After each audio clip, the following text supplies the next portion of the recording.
One thing that we're seeing is that Hillary Clinton is really solidifying her lead in a lot of polls.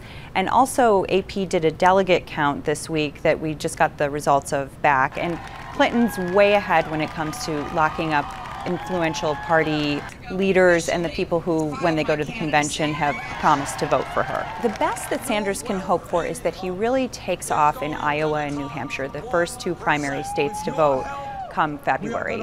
And if he can really show that he has strength with those voters, the thinking and his campaign is that that'll carry him through other primary states as well. They're really hoping for some momentum coming out of Iowa and New Hampshire. The Republican presidential candidates started their week at a debate in Milwaukee. It was their fourth debate, and by all accounts, this one was definitely the most focused on policy.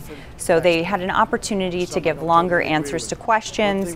There weren't really any clear winners per se, but a lot of candidates did themselves some favors. Jeb Bush, for example, really calmed some of his donors who were concerned that his earlier debate performances weren't as strong as they could be. In the days afterwards, Donald Trump has really had sort of uneven performances in interviews and then in crowds, still very large crowds, but he seems increasingly frustrated.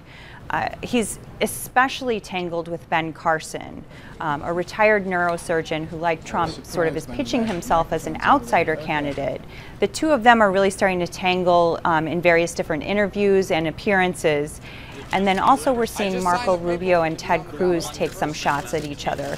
And as we pointed out in some reporting this week, both of them have a lot of explaining to do to primary voters when it comes to their stances on immigration. So going forward, we're going to hear a lot more from each of them about immigration and other topics that they see defining themselves differently to voters.